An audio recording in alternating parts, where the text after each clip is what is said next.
So ayan mga idol, update sa ating ADB na ginawang Thailand concept na 3 wheels. Napakalakas. Patras, patras. Ang lakas talaga ng ADB mga idol. Binabalya lang eh. Ayan si Idol Amos testing. Okay, abante. Dadamba. Parang nadamba eh. Baliwala.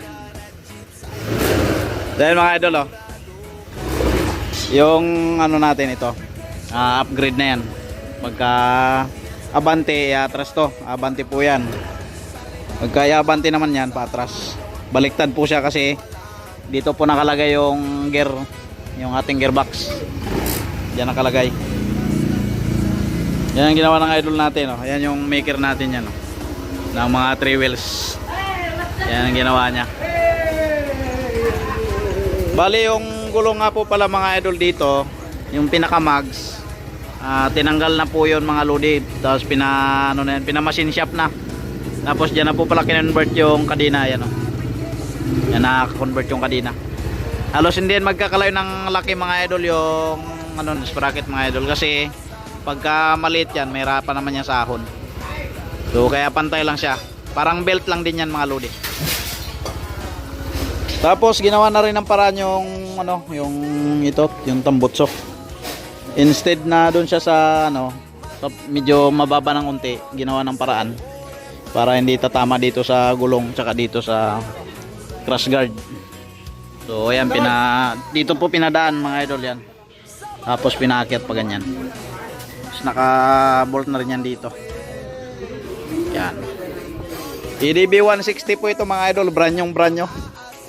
So shoutout po pala sa nagpagawa nito sa atin, taga Cavite. Yan. Molino, taga Molino mga idol yung may-ari nito, isang PWD. Ayan, isang PWD pong nagpagawa niyan. Yan, EDB Honda na 160cc. Yan yung mga crash guard niya mga idol sa ilalim. Ayan. Sa ilalim niyan pinadaan mga lodi. Ito yung atras abante. Pagka abante ito mga idol, atras po yan. Kapag paabante naman, palikod yung hila, abante po yan. Baliktad po yan. Kasi nga po, gawa nitong gearbox natin dito nakalagay sa kaliwa. Kapag doon po yan nakalagay, so tama po yan. Pagka abante, abante po siya. Pagka atras, atras po siya. Ang problema naman mga idol, kapag ito po, dito natin nilagay, tatamaan naman yung tambutso.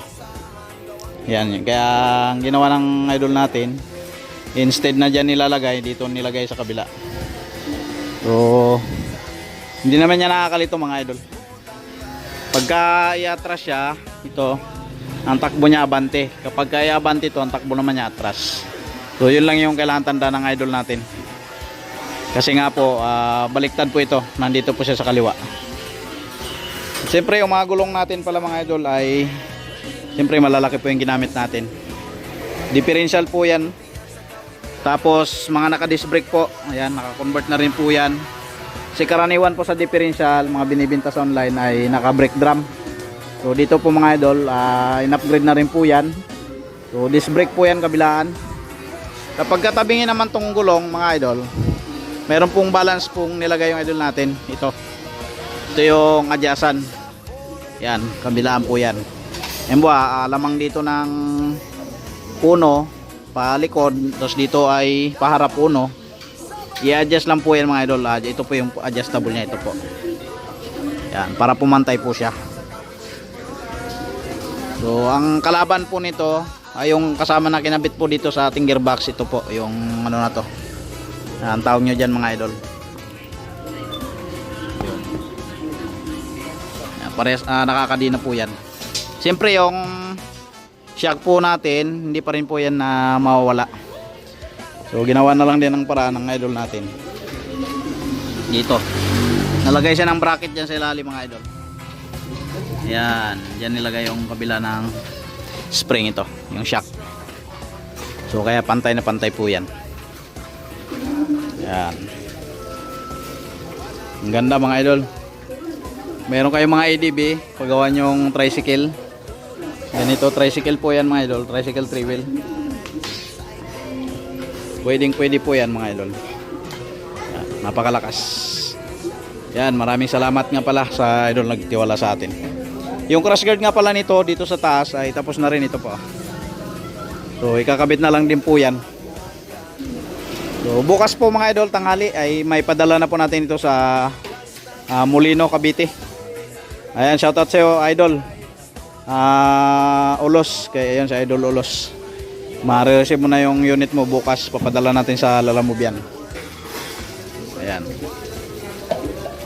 So kunting linis na lang, pintura. Ito, bapping na lang po yan. Okay na po yan mga idol. Tapos yung pagkakabitan nga po pala nun ng ating crash guard na yan sa taas ay dito po ang ginawa ng idol natin. Ayan. Yan po naka-bracket pa ano dito. Pinahulman na lang din niya mga lodi. Ayan. Kasi pag dito masusugatan pa yung clearings dito mga idol pag dito pa. Kaya dito na lang pinadaan. So yun lang yung update natin mga idol. Abangan nyo yung pinaka-finish product po nyan bukas bago natin ipadala sa Molino, Cavite. Yung pinaka-finish product i-upload ulit natin. So yan lang mga idol. God bless you po.